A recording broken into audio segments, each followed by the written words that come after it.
নমস্কার বন্ধুরা, সিম্পি রন্ধনশালা চ্যানেলে আপনাদের সকলকে স্বাগত এবং দোল অর্থাৎ বসন্ত উৎসবের অনেক অনেক শুভেচ্ছা আপনাদের সকলকে। আজ আমি আপনাদের সঙ্গে একটি খুবই টেস্টি রেসিপি এবং একটা নিরামিষ রেসিপি শেয়ার করে নেব। আলুর পরোটা কী করে খুব সহজে কম সময়ের মধ্যে বানানো যায় এবং পুর ভরা ঝামেলা ছাড়াই এটা কী করে বানানো যায়, চলুন বন্ধুরা দেখে নিই। তো অবশ্যই আমাদের চ্যানেলটিকে সাপোর্ট করুন এবং আমাদেরকে কমেন্ট করে জানান কেমন লাগছে এই রেসিপিগুলো। তো চলুন বন্ধুরা দেখে নিই পুর ভরার ঝামেলা ছাড়া কিভাবে আজকে আলুর পরোটা আমি বানিয়ে নিলাম। তো প্রথমেই আমি নিয়েছি সিদ্ধ করা আলু। আলু সিদ্ধর সাথে এবার আমি দিয়ে দিলাম 2 চামচ সর্ষের তেল। এরপরে দিয়ে দিলাম পেঁয়াজ কুচি এবং লঙ্কা কুচি খুব ভালো করে ফাইনলি চপড করা। এর সাথে দিয়ে দিলাম গোটা জিরে, গোটা ধনে, গোটা গোলমরিচ একসঙ্গে শুকনো খোলায় ভেজে গুঁড়ো করে নেওয়া। এবার আমি এতে দিয়ে দিলাম একটা ডিম। ডিমটা আমি এখানে কাঁচাই দিয়েছি, সিদ্ধ করা নয়। এবার আমি সমস্ত মশলার সাথে আলুটাকে খুব ভালো করে মিশিয়ে নেব। সিদ্ধ করা আলুটাকে কিন্তু খুব ভালো করে মিশিয়ে নিতে হবে, তাহলেই কিন্তু ঠিকঠাকভাবে আলুর পরোটাটা বানানো যাবে। এবং দেখলেন বন্ধুরা, অনেক কম উপকরণ দিয়েছি আমরা। আপনারা চাইলে কিন্তু যে কোনো দিন এটাকে বানিয়ে খেতে পারেন এবং যদি এটাকে একদম নিরামিষ বা কোনো বিশেষ দিনে বানাতে চান তাহলে পেঁয়াজ কুচিটা দেবেন না, তাহলেও হবে। এবার আমি এতে দিয়ে দেব পরিমাণ মতো আটা। আটার বদলে আপনারা চাইলে ময়দাও দিতে পারেন। অল্প পরিমাণে দিতে হবে, আলুর পরিমাণটা অনুযায়ী আমি অল্প অল্প করে দেব, একেবারেই দেব না। তো এইভাবেই আমি এটাকে খুব ভালো করে মিশিয়ে নেব। অবশ্যই খেয়াল রাখতে হবে যাতে এটা খুব শক্ত বা খুব বেশি নরম না হয়ে যায়। এবং দেখুন বন্ধুরা, এখনও অবধি কিন্তু আমি সাদা তেল ব্যবহার করিনি। এটাকে খুব ভালো করে মেখে নিতে হবে এবং সাদা তেল ব্রাশ করে এটাকে কিছুক্ষণ আমি রেস্টে রেখে দেব।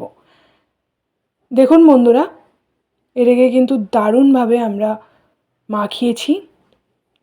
ঠিক 1 ঘন্টা পর ঢাকনা খুলে এটাকে আরও একবার ভালো করে মেখে নেব।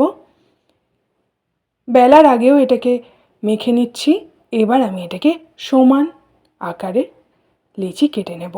এইভাবে আলুর পরোটা বানালে কিন্তু পুর ভরার ঝামেলা থাকে না এবং সময়ও কম লাগে।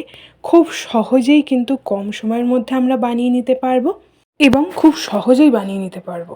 তো একইভাবে আমি সবগুলোকে বানিয়ে নেব। দেখুন বন্ধুরা, এভাবেই আমি এক এক করে সমস্ত পরোটাগুলোকে বানিয়ে নেব।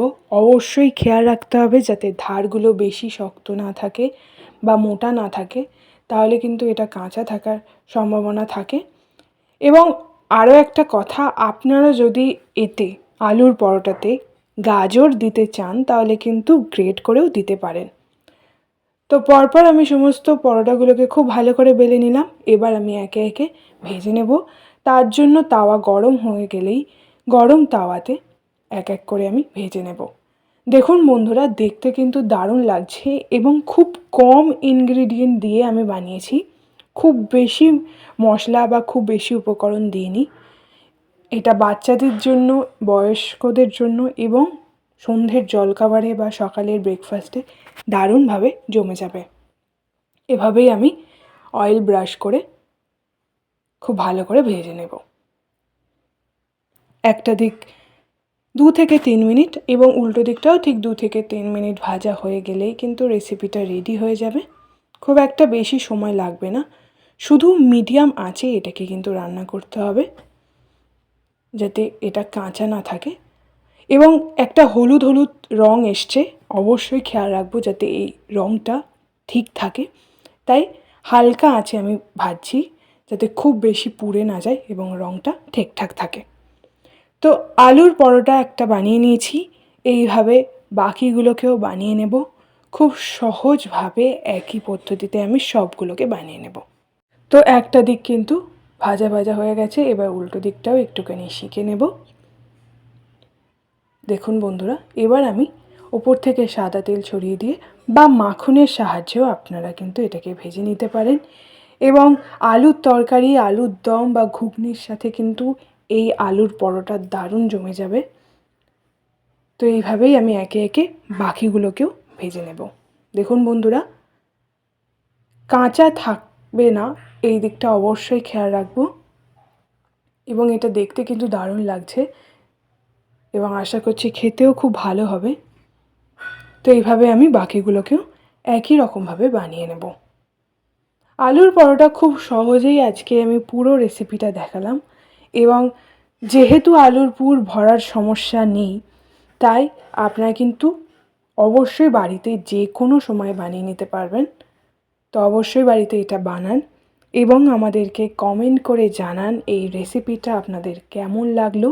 কাল দোল এবং সেই দোল উৎসব উপলক্ষে একটা স্পেশাল রেসিপি আজ আমি আপনাদের সঙ্গে শেয়ার করে নিচ্ছি। তো অবশ্যই এই রেসিপিটা কিন্তু আপনারা বাড়িতে বানিয়ে দেখুন। বাকিগুলোও আমি ভেজে নেব। তো আজকের রেসিপিটা ভালো লাগলে লাইক করে দিন, শেয়ার করে দিন। আমাদের চ্যানেল সিম্পি রন্ধনশালাটিকে সাবস্ক্রাইব করে দিন, পাশের বেল আইকনটি প্রেস করতে ভুলবেন না যে কোনো ভিডিও নোটিফিকেশান পাওয়ার জন্য এবং অবশ্যই আমাদের চ্যানেলের সাথে থাকুন। ধন্যবাদ।